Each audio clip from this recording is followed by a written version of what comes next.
Hi hello ನಮಸ್ಕಾರ guys. ಇವತ್ತು ನಾವು ಮಂಗಳೂರಿನ ಸಿಟಿ ಸೆಂಟರ್ ಬಂದಿದ್ದೇವೆ. ಈಗ ಸ್ಟಾರ್ಟ್ ಆಯಿತು ನೋಡಿ.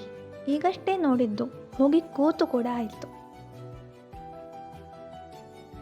ಈಚಿಂದ ಬರ್ತಿದ್ದಾನೆ ನೋಡಿ ಗೈಸ್, ಮುಖ ನೋಡಿ, ಎಂಥ ನಗು, ಭಾರಿ ಖುಷಿ ಆಯ್ತು ಅವನಿಗೆ. ನಾನು ಫಸ್ಟ್ ಟೈಮ್ ಎಸ್ಕಲೇಟರ್ ನೋಡಿದ್ದು, ತುಂಬ ಭಯ ಆಗ್ತಿತ್ತು. ಹೇಗೆ ಹತ್ತುದಂತ ಗೊತ್ತಾಗ್ತಿರ್ಲಿಲ್ಲ. ಇವನು ಹೋದವನು ಕೂಡ ಹಿಂದೆ ಬಂದು ಅಕ್ಕ ಬಾ ಅಂತ ಕರಿತಿದ್ದ. ಮಕ್ಕಳಿಗೆ ಏನೂ ಭಯ ಆಗಲ್ಲ, ಎಲ್ಲವನ್ನು ಒಂದು ಆಟ ಅಂತ ತಿಳ್ಕೊಳ್ತಾರೆ. ಏನಾದರೂ ಹೊಸತನ್ನು ನೋಡುವಾಗ ಅವರಿಗೆ ಕುತೂಹಲ ಜಾಸ್ತಿ ಆಗ್ತದೆ. ಹೋಗುವ, ಟ್ರೈ ಮಾಡುವ, ಆಟ ಆಡುವ ಅಂತ ಆಗ್ತಾ ಇರ್ತದೆ. ಆದರೆ ಮನುಷ್ಯ ಬೆಳೀತಾ ಇಂಥ ಕುತೂಹಲಗಳನ್ನೆಲ್ಲ ಕಳ್ಕೊಳ್ತಾನೆ. ಕೈ ಹಿಡ್ಕೊಂಡು ಅವನಿಗೆ ಎಲ್ಲಿ ಬೇಕೋ ಅಲ್ಲಿ ಕರ್ಕೊಂಡು ಹೋಗ್ತಿದ್ದಾನೆ ಗೈಸ್. ಗೇಮಿಂಗ್ ಸೆಂಟರ್ ಬಂದ್ವಿ.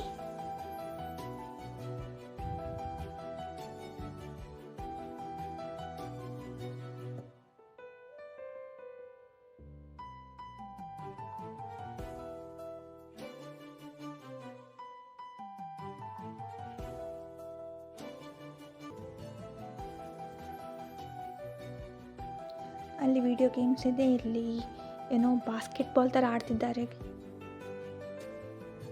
ಸೊ ಆಮೇಲೆ ಗೊತ್ತಾಯ್ತು ನಮಗೆ, ಇಲ್ಲಿ ಏನೇ ಆಡಬೇಕಾದ್ರೂ ಒಂದು ಕಾರ್ಡ್ ಮಾಡಿಸ್ಕೊಳ್ಬೇಕು ಅಂತ. ಆ ಕಾರ್ಡ್ ಸ್ವೈಪ್ ಮಾಡಬೇಕು ಬಿಫೋರ್ ಪ್ಲೇಯಿಂಗ್ ಎನಿಥಿಂಗ್. ಸೊ ನಾವು ಕೌಂಟರ್ಗೆ ಹೋಗಬೇಕಾಯಿತು.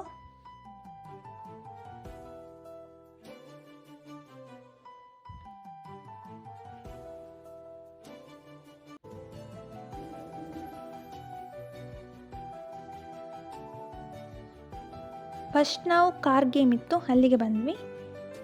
ಇಲ್ಲಿ ಒಬ್ಬರೇ ಹೋಗುವಾಗೆ ಇಲ್ಲ ಅಂತ ಹೇಳಿದರು. ಸೊ ಬೇರೆ ದಾರಿ ಇಲ್ಲದೆ ನಾನು ಕೂಡ ಹೋಗಬೇಕಾಯಿತು.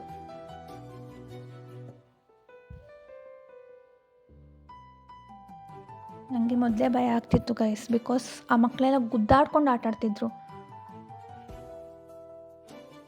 ಸೊ ಇವನ್ ಸೈಲಿ ಸ್ಟಾರ್ಟ್ ಮಾಡಿದ್ದು ಗುದ್ದಲಿಕ್ಕೆ. ನಾನೊಬ್ಳು ಮಿಡ್ಲಲ್ಲಿ ಯಾಕಪ್ಪ ಬಂದೆ ಅಂತ ಆಗ್ತಿತ್ತು. It was a horrible experience for me guys. ಬೆಕ್ಕಿಗೆ ಆಟ ಆದರೆ ಇಲ್ಲಿಗೆ ಪ್ರಾಣ ಸಂಕಟ ಹೇಳ್ತಾರಲ್ಲ ಹಾಗೆ.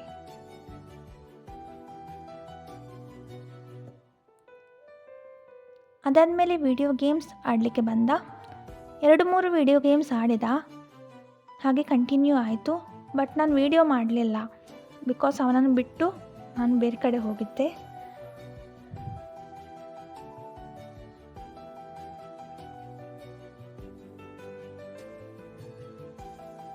ಏನೋ ಕಲರ್ ಕಾಣ್ತಿತ್ತು ಗೈಸ್. ಏನೋ ಅಂತ ಖುಷಿಯಲ್ಲಿ ನೋಡ್ಲಿಕ್ಕೆ ಹೋದರೆ ಡ್ರೈ ಫ್ರೂಟ್ಸ್. ಫೈನಲಿ ನಾನು ಕಾಯ್ತಿದ್ದ ಮೂಮೆಂಟ್ ಬಂತು. ನಾವು ಶಾಪಿಂಗ್ ಮಾಡಲಿಕ್ಕೆ ಹೋದ್ವಿ. ಇನ್ನೂ ಆ್ಯಕ್ಟಿವ್ ಆಗಿ ವ್ಲಾಗ್ಸ್ ಹಾಕ್ತಾ ಇರ್ತೀವಿ. ಸೊ ಅಲ್ಲಿವರೆಗೂ ಲೈಕ್, ಶೇರ್, ಸಬ್ಸ್ಕ್ರೈಬ್ ಮಾಡಿ.